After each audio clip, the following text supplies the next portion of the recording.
gabay ng inyong diwa. Pagsaksi sa mga pangyayaring hindi mo sukat akalain.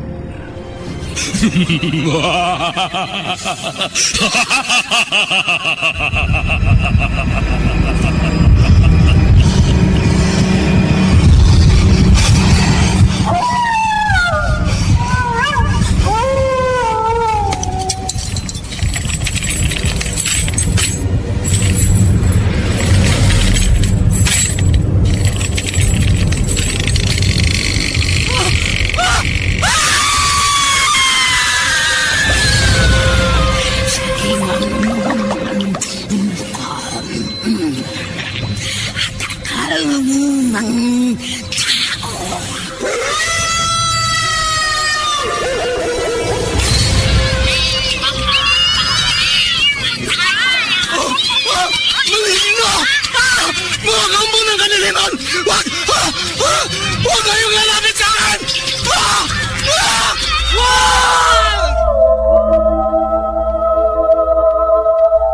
Mga kababalaghang hindi kayang tanggapin ng inyong isipan, nagaganap tuwing sasapit ang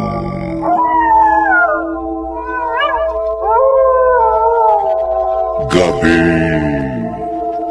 ng lagi.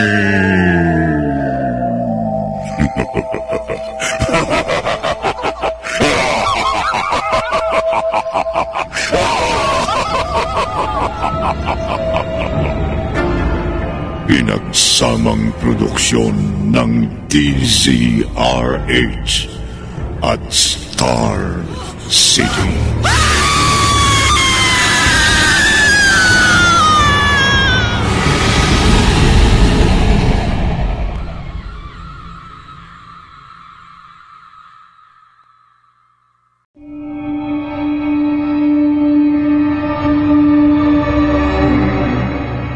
Magandang gabi, kaibigan. Kagabi, sabik na sabik si Juliet sa ama at lagi niya itong hinahanap sa ina. Gabi, sa kwarto, nagising si Gemma dahil sa mga daing ng anak. Narito ang ikalawang bahagi ng ating tampok na kwento sa linggong ito na pinamagatang Ang Mandaraya, sa isa na namang gabi ng lagi.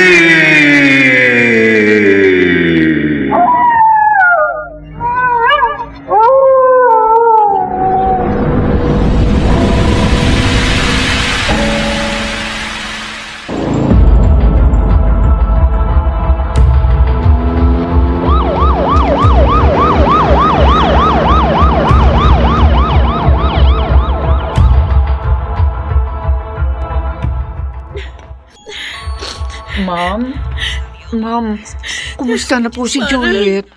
Nasa emergency room pa. Inobserbahan ng mga doktor. Ano po bang nangyari? Hindi ko alam ng isa. Nung magising ako kanina, hirap na siyang huminga. Bigla na lang nawala ng malay tao. Si Sir po, alam niya na po ba nangyari kay Juliet? Hindi pa. Sinusubukan ko nga tawagan sa cellphone niya pero palagi na lang cannot be reached. Siguro nag-iba na naman siya ng number. Kaya hindi ko makontak. Naku, ma'am. Paano na ho yan? Ewan ko malang. Hindi ko na alam ang gagawin ko. Nalilito na ako. Labis ako nag-aalala sa kalagayan ng anak ko.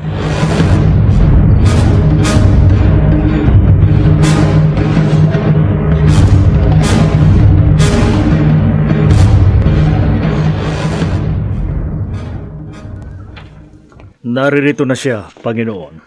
Magaling, Romano. Asikasuhin mo sila. Pinabigyan ko na sila ng makakain at alak na maiinom. Siguruhin mong busog sila at masaya sa pagdating nila sa aking tahanan. Opo, Panginoon. Sige na. Puntahan mo na sila. At maya-maya lang haharapin ko na ang aking magiging alagad.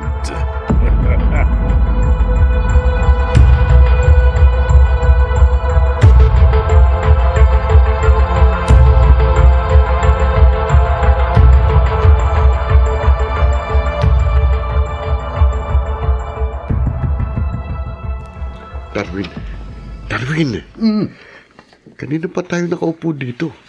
Pero bakit hanggang ngayon, hindi pa rin lumalabas yung amo nung lalaking nagdala sa atin dito? Ano kaya gusto nilang palabasin? Naiinip na ba kayo? Ayan na. Nariyan ka lang sa likod namin? Oo, kanina pa. Hindi ka namin napansin. Oo nga. Hindi ba kanina naiwan ka na sa labas at... Naririto na siya. Ha? Nasaan? Lumuhod kayo at magbigay galang. Ano? Lumuhod? Bakit kami luluhod? Gawin niyo ang sinabi ko. Luhod tayo pare. Pare, luhod. Sige. Pare. Sige, luluhod tayo. Kamusta, Darwin? Ha? Pare, nasa yung nagsasalita? Ba't di ko makita, pare? Nasa harap niyo siya. Ha? Manatili lamang kayo nakaluhod. Nagagalak ako at pinaunlakan mo ang aking paanyaya, Darwin. Sino ka? Anong sadya mo sa akin? Kilala mo ako. Kilalang kilala. At napakahalaga ng sadya ko sa iyo. Napakahalaga, Darwin. At alam kong ikatutuwa mo. Kung gano'n, sabihin mo na kagad. Gusto ko nang marinig kung ano man yung sinasabi mong makapagpapasaya sa akin. Sabihin mo na!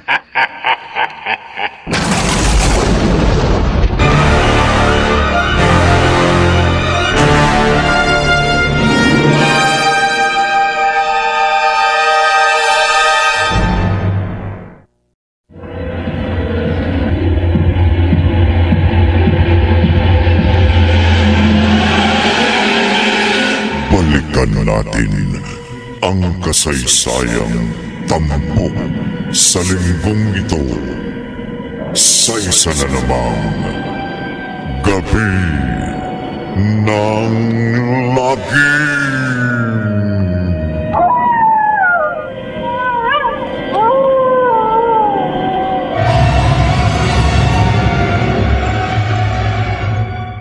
Seryoso ka ba sa sinasabi mo? Gusto mo magtrabaho ko sa'yo? At ano kapalit? Ang pagyaman mo, yun ay kung susunod ka sa bawat ipag-uutos ko. Kung seryoso ka sa inaalok mo, may sino ko para tumanggi? Tinatanggap ko. Magaling! Magaling, Darwin. Kailan ako magsisimula? Sa lalong madaling panahon. Sa lalong madaling panahon, Darwin.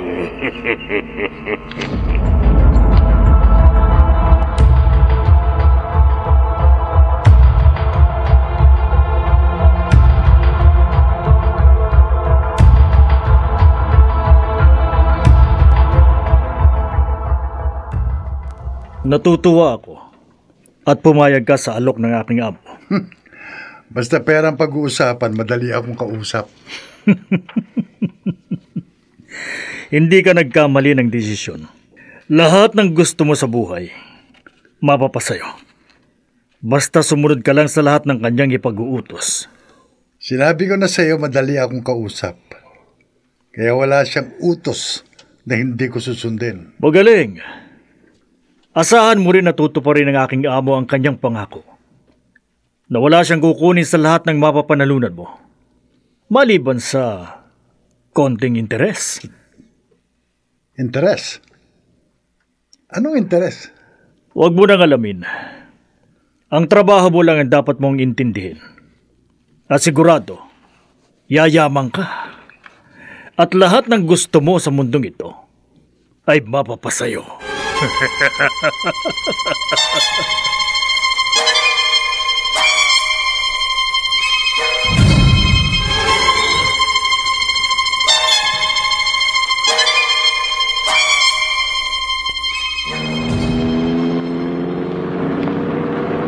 Madali lang naman ang magiging trabaho mo sa kanya.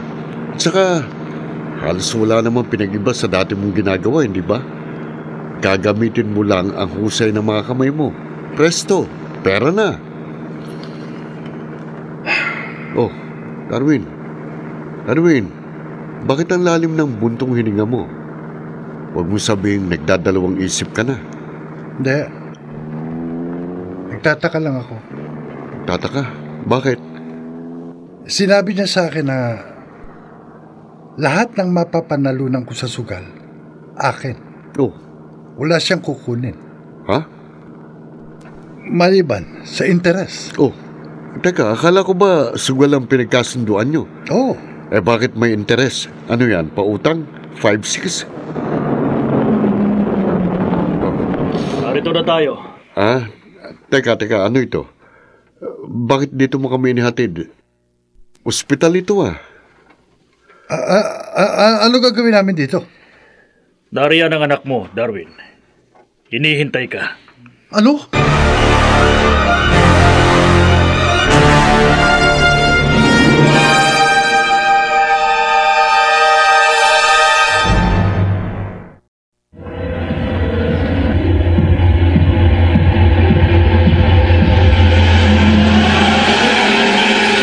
Balikan natin ang kasaysayang tampok sa linggong ito sa isa na namang Gabi ng Lagim.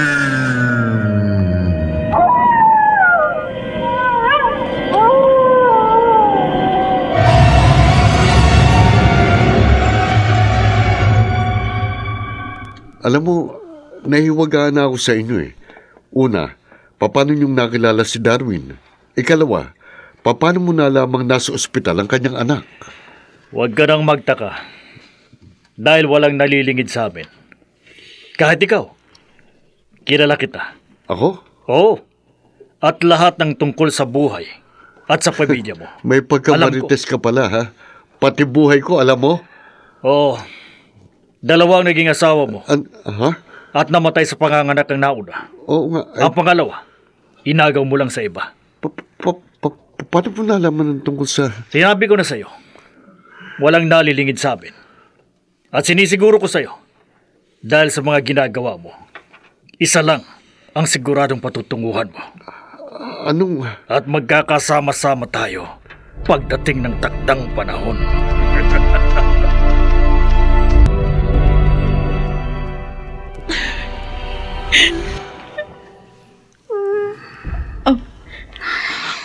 Anak?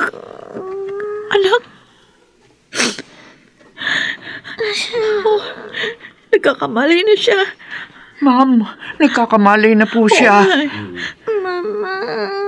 Anak. Naku, salamat sa Diyos.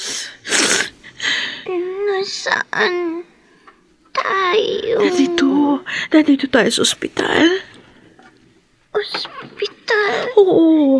Bakit nandito tayo? Di mo ba natatandaan? Di ba kanina masakit yung dibdib mo, tapos hindi ka makahinga? Nawalan ka ng malay tao, kaya dinala kita rito. Pero salamat na lang at walang masamang nangyari sa'yo.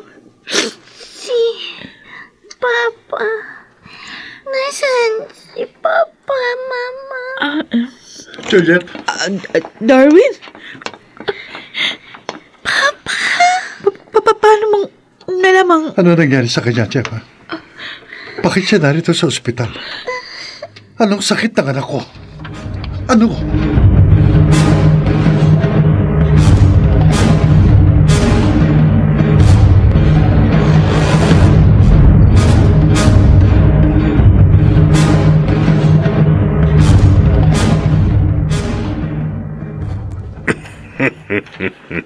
Panginoong Aquilino. Pasalamat siya, Romano.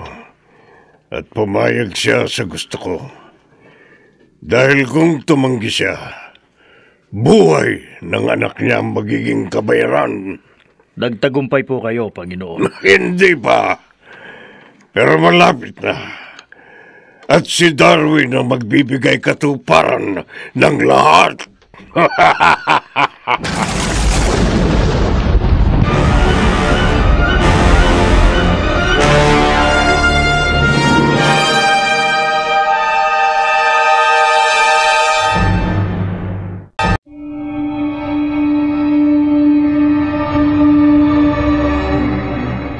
Sino si Aquilino?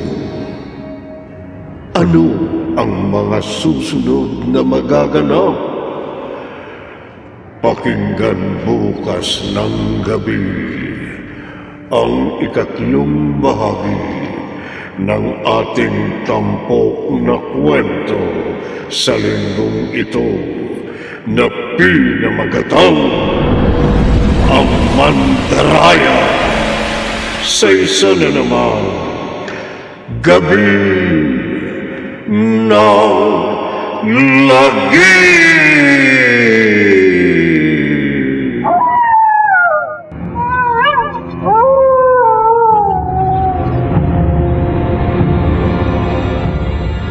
Mga nagsiganap, Bobby Cruz, Maynard Landicho Jr., Phil Cruz, Rosana Villegas, Chiquit del Carmen Amor, at Susan Robles.